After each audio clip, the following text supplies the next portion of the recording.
Hey, good evening, everyone. It's Greg from Hudak on Health with Jackson tonight. So he's going to be my assistant. He's not going to do anything. He's just going to sit here.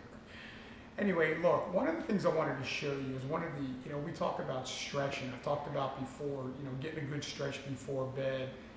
Definitely getting a good stretch before you work out and even post-workout or when you just wake up in the morning.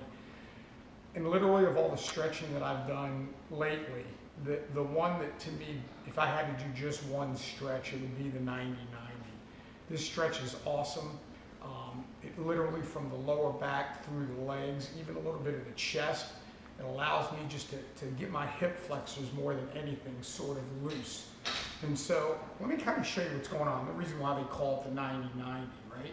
First of all, and for some of you, just getting into the position may be as much as you may be able to do, depending on how mobile and flexible you are, right?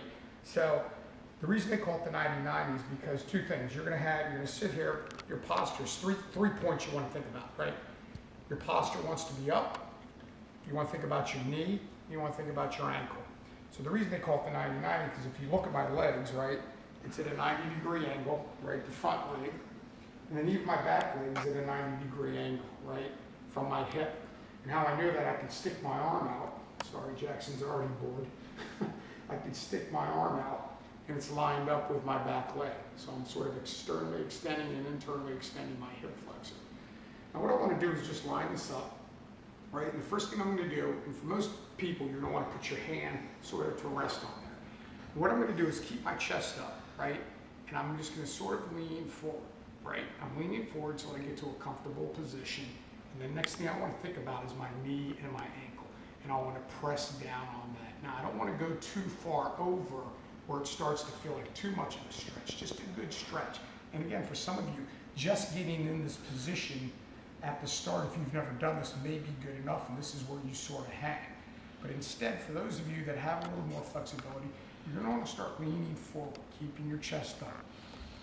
And you're breathing. And when you get to a point where you feel like this is as far as I can go, now's the time you want to take your knee and your ankle and drive it into the ground, right? Literally feel your knee and your ankle like you're pushing it into the ground, right?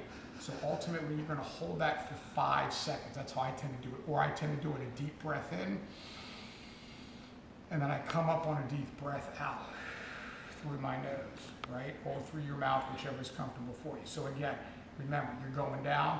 I'm getting to a point, right? And I'm going to feel this all through my leg, through my quad, through my ham, through my glutes, my lower back. You'll feel it running, that stretch. And I'm just going to sort of go down and I'm going to hold it. Sort of give it about a 5-second hold. But I'm breathing. I'm not holding my breath. And once I feel about that 5 seconds, then I'm coming up. So another thing you can do, for those that want to be a little bit more of what's called progression, you could sort of go straight down. And again, you're keeping your chest kind of right over the knee, right? You're leaning into it. Then what you want to do is if you want to come up, you can kind of do a 45-degree rotation and sort of do the same thing. Now your chest is pointing into your ankle, right? But again, going as far as you can and pressing down. Now the one thing you don't want to do is you just don't want to do this and sort of hunch over like that. It's really not doing anything for you. I always say, think of if you have your name on it, you have a nameplate on your chest, and you want people to still see your name as you're sort of bent over or leaned over like that. All right, so again, I do 5 on this side, right? And then I just simply switch it around. Again, we're not rushing. We're not doing reps like this. It's not bouncing. This is a static stretch. Static stretches are probably best, well, they are best usually post-exercise or again, just waking up in the morning or getting ready to go to bed. So again, 90-90, legs out, doing this. Again, going as far as I can. Once I get there, now I'm pushing the knee. I'm focusing on the knee and the ankle at this point, and I'm pressing them in. Now, one thing you can try, and I'm going back to this because, believe it or not, to what I'm still working on. If you can do it without holding your hand, you know your flexibility is getting even greater, right? So a lot of you, if you're doing this for the first time, just try to lift your hand up and see where your body takes you, right? Well, it's probably just going to take you out because you need that first stability.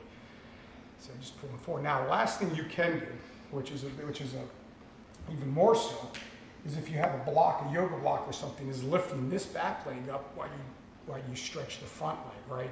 Again, a yoga block, a couple of books, whatever, just gives more of that stretch right here into your quad or what have you. So Anyway, that's it. It's called the 90-90 stretch. If you want to get more into it, you can go on YouTube. There's 1,000 videos for it. But look, thanks for coming to Hudak on Health. We'll see you next time.